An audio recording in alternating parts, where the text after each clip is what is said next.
Namo Namaha Bhavtam Sarvesham Hartam Swagatam. Welcome back to the channel Sanskrit Sopanam. I hope you are doing great. I'm also good. And in a series learning Sanskrit through Gita, we are at the final shloka, the 72nd shloka from the second chapter of Bhagavad Gita.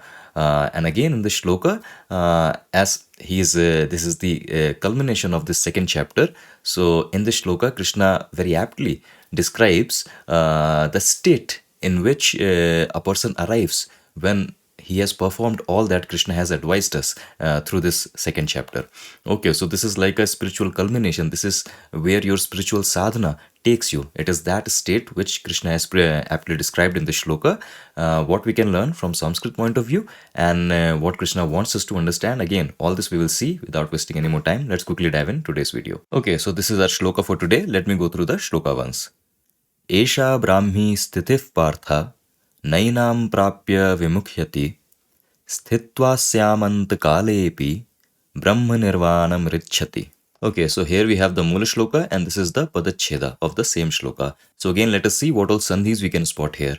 So, na enam, in between these two padas, you spot a Vriddhi Sandhi. So, na enam joining as nainam. This is the Vriddhi Sandhi happening. Okay, then between Sthitva and Asyam. Here also we have a Sandhi. What Sandhi is this? So again, Savarna Dirgha Sandhi, due to which these two padas are combining as Sthitvasyam. Okay, this is what you see here, Sthitvasyam. And then of course, this very pada is also connected with this following pada Antakale. But this is not a Sandhi, this is just simple Varna Melanam. A consonant, a Halanta consonant is combining with the following letter. So in all, Sthitva Asyam Antakale, we have Sthitvasyam Okay, so this is what is happening here. And then we have a sandhi between Antakale and Api. What sandhi is this? So this is the Purva Rupa sandhi, due to which this A is hidden by the Avagraha. That is what you see here. So Antakale Api joining as Antakalepi.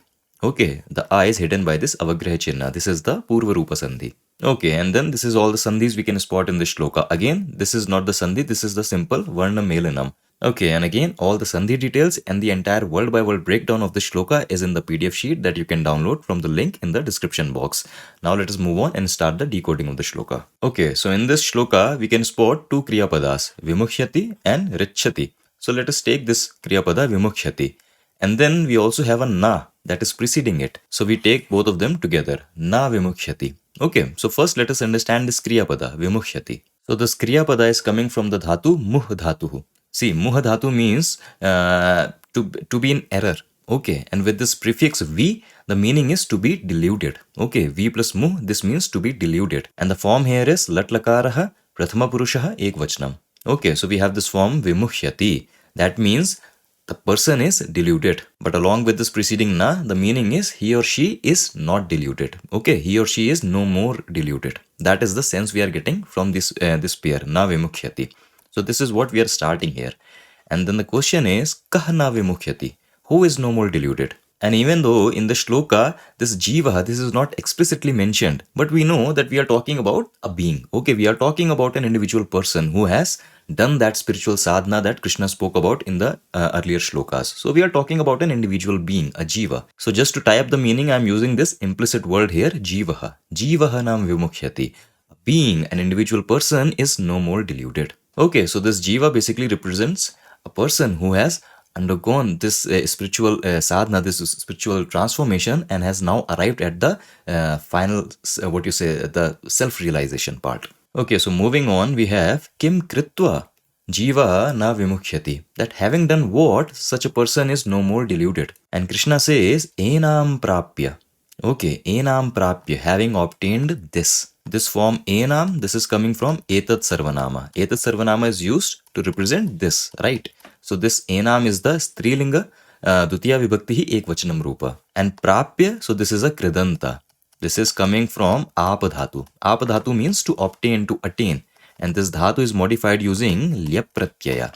Lyap Pratyaya gives the flavor of having obtained. Having obtained what? Having obtained this. Because this is the karma of this Kridanta. That is why this Etad Sarvanama is in Dutiya Vibhakti Ekvachanam Rupa. And as to why it is in Strilinga Rupa, because it is pointing to a strilinga noun, a feminine gender noun. What we will see further in the shloka. Okay, but anyways, enam prapya jivahana vimukhyati. Having obtained this, a being, an individual person, a spiritual sadhaka, he is no more deluded. That is the meaning so far. And now I can ask the question, Esha ka, that having obtained this, but what is this? And Krishna tells us, Esha Brahmi Sthitihi. So this Esha, this is again coming from that same Etat Sarvanama. The Rupa here is Strilinga Prathama Vibhaktihi Ekvachanam. Again, why Strilinga? Because the noun to which it is pointing, that is Strilinga. So the Sarvanama is also taking the Strilinga form. Why Ekvachanam? Because this entire is like a statement Krishna is making. Okay, Esha Brahmi Sthitihi Asti. Okay, this is what this state is. So you can imagine this Asti that is implied here. Esha Brahmi Sthitihi Asti. Okay, so it is like a two-part sentence. That Esha Brahmi Sthitihi Asti, and then Krishna is saying Enam Prapya Jivahana Vimukhyati. Having obtained this. What this? The state that he just described. Esha Brahmi Sthiti. This is the state of Brahmi. Okay, so this is like a statement that Krishna made and having an implicit asti there. So that is why all these words are in Prathama Vibhakti. Brahmi. So this again is coming from the same Pratipadika Brahmi. And Ikaranta Shabda, and this is the Prathama Vibhakti Ekvachanam Rupa. And Sthitihi, this also is coming from an Ikaranta Pratipadika, a Rasva Ikara. So this is coming from this Ikaranta Pratipadika Sthiti. And again, the Prathama Vibhakti Ekvachanam Rupa. Sthiti means state. Okay, sthiti means state. And Brahmi, so this Brahmi, this word is coming from the word Brahma. Brahman. This is derived from that word. And Brahmi means belonging to Brahman. Okay, Brahmin means Brahma Sambandhi, related to Brahman, belonging to Brahman. Okay, so of course these words, they don't have any appropriate English translation. Okay, the English language, it does not have this philosophy. So they don't have the words that can properly translate these Sanskrit words.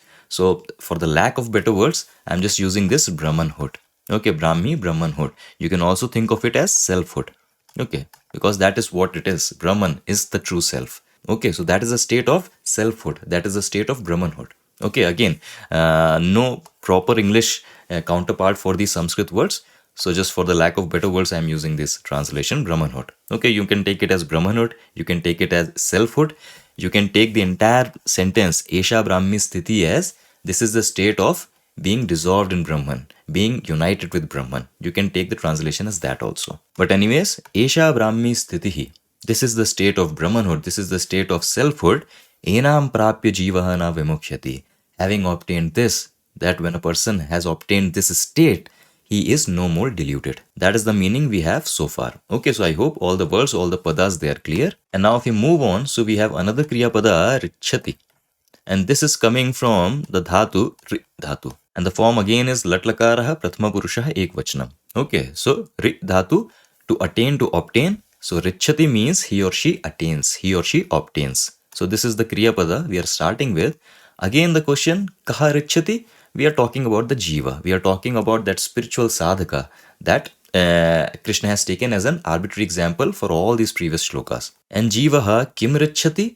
Jivaha Brahma Nirvanam Richati. This Brahma Nirvanam, this is made of these two words, Brahma and Nirvana. Brahma means Brahman. Okay, the absolute truth, the ultimate reality. That is that Brahma. Nirvana actually means going out. Okay, think of it like a flame going out, extinguishing, going out.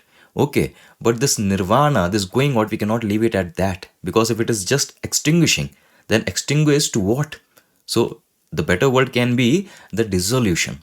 Okay, Brahma Nirvanam, dissolution in Brahman. Okay, full unison with Brahman, the absorption in Brahman. That is that Brahma Nirvana. So Jivaha Brahma Nirvanam Richati.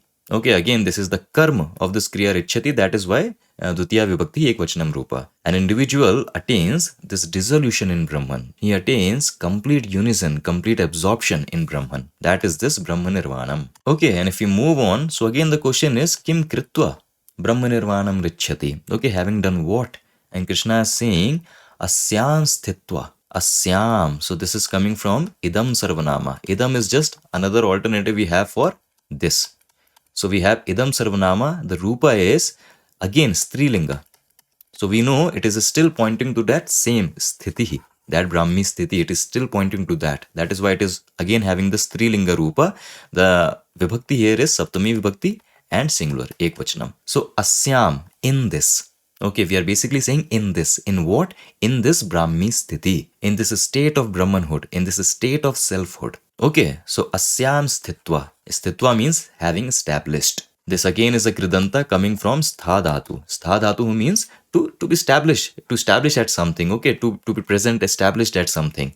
And again, this dhatu is modified using iktva pratyay. Same as lya pratyay, the function is having done, after doing. So this combination creates the kridanta sthitva. That means having established, after establishing or having established. So asyam sthitva, having established in this. Okay, having established oneself in this state of Brahmanhood, Jivaha obtains Brahma Nirvanam. A Jiva obtains dissolution in Brahman. And if we complete this sentence, so now the question is kada, that when is the right time for this? Okay, when can we become fully established in Brahman?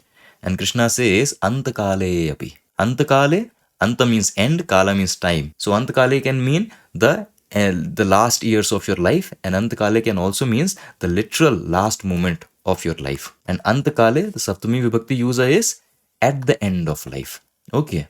Api, just stressing that point. Antakale api, even at the end of life. So when the inquiry was made that kada, with kada basically we are asking when is the right time for this, and Krishna is saying antakale api asyam sthitva jivaha brahma nirvanam richati, that even at the end of life, even at the very last moment, person, if a jiva is able to establish oneself in this brahmi sthiti, then he attains the full dissolution in Brahman. That is what he means by this statement. Antakale api. Okay, so I hope all these words are pretty clear. It's a very easy shloka to decode grammar wise. Let us see the Anvaya along with the Anuvada ones. So Krishna concludes this chapter by saying, Esha Brahmi Sthiti Partha.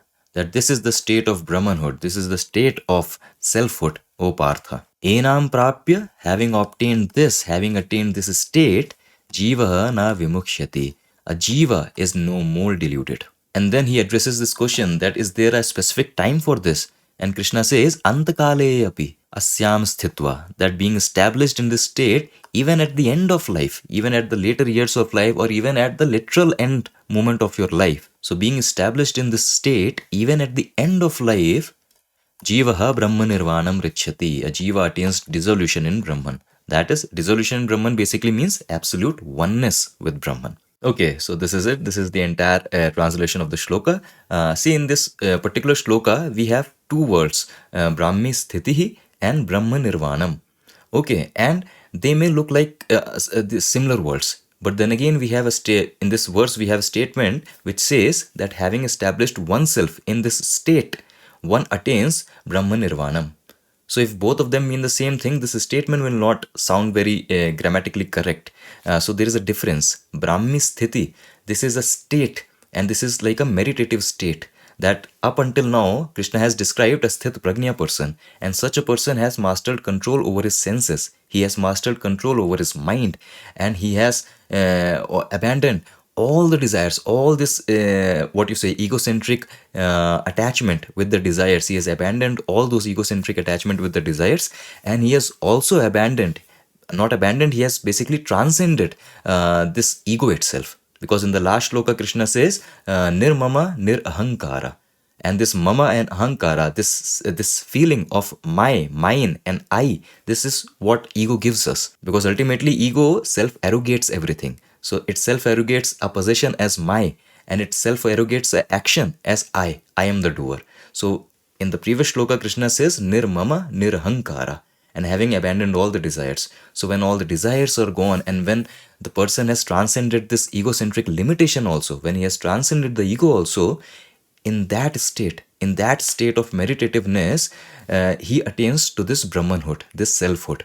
Because in that state, what such a yogi experiences, again, all of us, we can just talk using this finite language, okay, because this experience is, we have not had this experience. So we can just talk about it given the language that is provided to us through these shastras. But anyways, what is this state of, what is this Brahmi Sthiti? So this is that meditative state where the person experiences the full cessation of ego. And when the ego is gone, it is not that now you are left with meaningless emptiness. No, it is not a meaningless emptiness. Now it's like you are waking to the true nature of reality. You are waking to your true self. Okay, this egocentric self was a limited, finite self. Okay, but when you wake up, when you transcend that ego, you transcend that finitude, you wake up to that infinite, eternal Satchidananda that your nature is. Okay, so that state of meditativeness where you experience that, that is that Brahmi Sthiti. Okay, the state of being, that the state of Brahmanhood or the state of selfhood. Okay, so that is the state which a yogi experiences in his meditation. But Brahma Nirvanam is the ultimate dissolution in Brahman. So that is why these two words, they may look similar, but they are not similar. Okay, one is a state, a meditative state, and one is a full dissolution in Brahman. So that is why Krishna is saying that once a person has established himself in this state, he attains that full dissolution in Brahman. Okay, and why is he saying Antakale api? Because the question may rise up that what is the right time, because we are always asking this question, no, that what is the right time of doing this, of doing that, of doing that. So this question will again pop up, that what is the right time of doing it. Should I establish myself in this state when I'm young, when I'm healthy, when I'm hearty? No, not necessary. All these things belong to body, and if you are transcending the ego, then you don't have anything to do with this body mind complex. So what is the right time to do it? Krishna is clearly telling us that Antakale api, that even at the very last moment, if for a moment also you can experience this state, that is enough. In that state, all the doubts, all the questions, all the delusion, that forever ends, and you attain full dissolution in Brahman. So even for a moment, if we can experience that state, we can attain to that full dissolution in Brahman. Okay, and that is what is the state of enlightened beings. Okay, very beautifully, Swami Sarvapriyananda once explained in his lectures that there is three levels of how an individual perceive the world. Okay, for a person who is ignorant of all this thing, he perceives the world as completely real, absolutely real. He perceives the world as something that is absolutely real, and there is nothing beyond it. So that is like our default state when we are fully engrossed in this ignorance, this avidya. Then comes the state of all these spiritual seekers, all these spiritual sadhaka, that when we start to do the Shravana and Manana on this thing, then intellectually we see the world as anirvachaniya. Because we have done all this Shravana, we have thought about it. So now we are pretty sure that what our Shastras is telling, that is actually right. Because we can observe those nuances in the real world ourselves. So intellectually we understand that this world is only relatively real. Okay, but there is an absolute reality that is supporting it. So we say this world is anirvachaniya because we cannot say it is not real. It is at least relatively real, but we can also not say that it is absolutely real. So that is why it is anirvachaniya. It is only relatively real, but not absolutely real. So that is the state of all of us, like spiritual seekers. Okay, that intellectually we understand this thing. But then comes the final state, the state of enlightened beings, ones who have succeeded in this in their spiritual journey. How they see the world? The question is, they don't see the world. Okay, because once they attain to this Brahmi Sthiti, they attain full dissolution in Brahman. And when they attain full dissolution in Brahman, this duality, that there is world and there is Brahman, this duality does not even arise for them. This duality is not even a question for them. So when they see the world, all they see is Brahman. Okay, because after all, Brahman alone is. Okay, it appears as all this thing and everything. So they don't see a world and like a shadow or something, and separately they see Brahman or nothing like that. When they see the world, all they see is Brahman. There is absolutely no question of duality then. Okay, so that is the three levels of perceiving the world. In some book I read, they were talking about this our rishis, that in their deep meditation state, what did they see? So a beautiful line was mentioned there. I think this is coming from a book by Rajiv Malhotra ji. So in that book, he has this line that a personality of seer is lost in the eternity of the vision. Okay, the personality of the seer is lost in the eternity of the vision. Okay, that when a yogi, he perceives the world and he sees the world as Brahman, then the personality, there's no question of personality there. There's no question of that I am witnessing that Brahman. No. When you witness the Brahman, that is all that is. The Brahman alone is. So that is what Krishna is informing us here. That if we are able to establish ourselves in this state of Brahmanhood, of this selfhood, by doing all that he advised in this shloka, in this entire second chapter, then we attain full dissolution in Brahman. Okay, Brahmavid Brahmaiva Bhavati. That is what the message here is. Okay. So this is the entire shloka, and this is the end of second chapter of Bhagavad Gita. I hope all the words, everything is clear. You have the PDF sheet in case I missed out anything from grammatical point of view. Again, before ending this video, I just want to thank all of you from the bottom of my heart. It has been an incredible journey for me, incredible journey for me. So many people have shown so much enthusiasm, and they have shown so much love for what little I am able to do here. Again, I'm reminded of this thing. There is this series Upanishad Ganga, and in this Upanishad Ganga, the very first scene is there is a Sanskrit teacher. Again, I'm in no way I'm saying I'm that great a Sanskrit teacher or anything, but I'm just reminded of that scene where there is this Sanskrit teacher and he's getting awarded by the government of India for his extraordinary services for Sanskrit, for its propagation, for its teaching and all. So he's getting awarded. So anyways, when he comes to know about this award, there's a beautiful thing he says. He says that I don't see a point of this award because it is not that I have done anything for Sanskrit. It is the other way around. It is Sanskrit.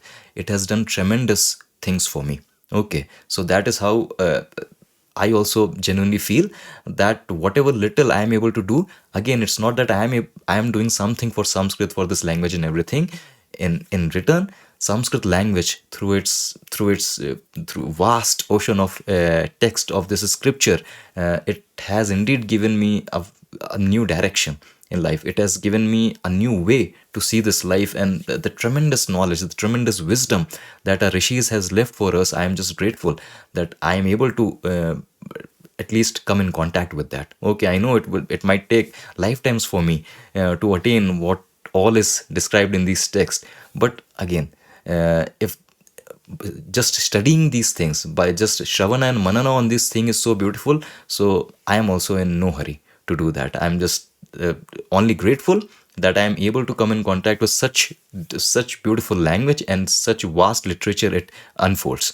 So, but still, a big thank you for all of you who shower so much love for this thing, and a big thank you from my side for showing so much enthusiasm for reading these texts and learning from the wisdom of our rishis. Okay, that is the way we have to be. Okay, this is for our own benefit. Again, we are not doing anything for this knowledge and everything. If even if we study or not, even if we are here or not, and these Sanatana laws, these Sanatana Dharma, this is eternal laws, they are not going to change. Okay, it's not a matter if we study them or not, if we like them or not, if we believe in them or not. These are eternal laws. They are forever going to be there. Okay, so if we are able to study them, it is only for our own benefit. Okay, so we can just thank, we all can just thank ourselves for being doing this, for putting our effort and time for doing this. But having said all of this, I will take leave now. I'll meet you in some other video with something new. Until then, stay awesome, stay happy, keep learning Sanskrit. Vayam punah milamaha. Dhanyavad.